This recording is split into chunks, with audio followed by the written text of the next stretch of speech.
Hey again, this is John, trying to show you some easy tips to fix your rifle without going to a gunsmith if you make these mistakes. And I have done this one. The follower one we just did, which I'll post at the end of this video or link it to the video. But I have done that, and it's an easy fix. If you get to talking to somebody, you'll F it up real easy. But right here, you can see the issue that does happen. I've been contacted on this multiple times, and I'll tell you what, if you buy a Response, there are two friends that you should buy the same day that you buy this if you don't have them. An AR armorer's wrench, plain one, for your flash hiders and your castle nuts and some other stuff, and a rubber mallet. Just nothing big. I think I got this one on Amazon for $30, like 4 years ago, and it's still doing just fine. This one I've had for probably close to 20 years. Works just fine. So get you these two tools, armorer's wrench and a rubber hammer. These you can get at Harbor Freight too. But let's get back into this. Let's just say you just clean this and you forgot to put in the buffer and the buffer spring. Happens a lot. I get a lot of contacts on it.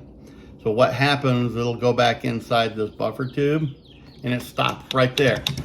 See how it just doesn't work? You can't, if this is closed and this is closed, you're stuck. And then you're wondering, oh crap, what do I do?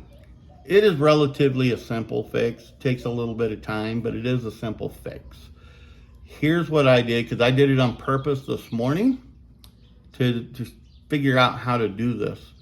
I have kind of done it in the past, but I never put it back here. I put it together and went, oh crap. I saw this laying in front of me. So before I tilted the gun, I left the barrel or muzzle down. It didn't go back here because it will slide back there really easy. So I just took it apart and put that back in there. But I did one this morning because somebody just sent me an email yesterday on it, how to fix this. So I just let it go back and try to figure it out. There's two ways you can do it.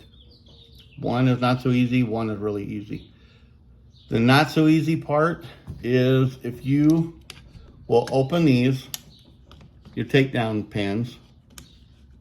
I'm not gonna push them out, but if you open them and you can pull the front of the barrel up, it'll come up here about an 1/8 inch, maybe 3/16 of an inch. Fairly easy. Let's go with an 1/8 of an inch, not bending nothing, not prying, but it will work up to where if you've got a piece of small sheet metal and you slide it in here to get to this trigger, or hammer, sorry, get to the hammer, press it down, this will actually go forward and come back out of here to where you can open the upper and put your stuff in there.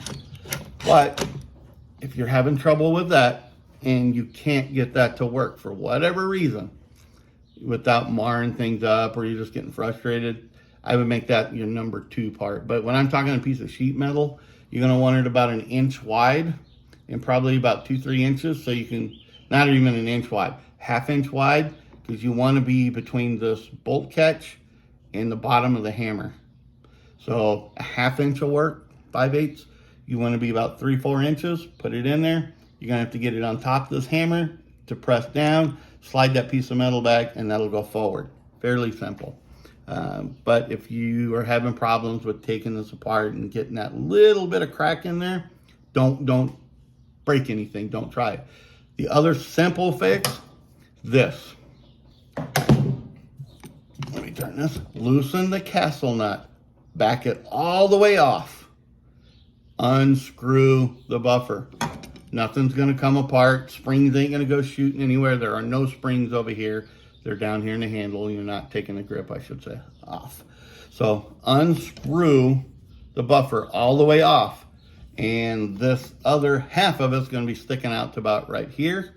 All you have to do is push it. It'll go up a little bit from behind. If you just push it forward, it will go right over this, and there you go. And then you can take your upper off, put it to the side, screw the buffer back on, and put your castle nut back on in the correct spot. You'll have to figure that on your own. My plate here to the receiver didn't come loose. It actually was screwed on this one. So I just screwed it back in until the plate touched, and then I tightened the castle nut.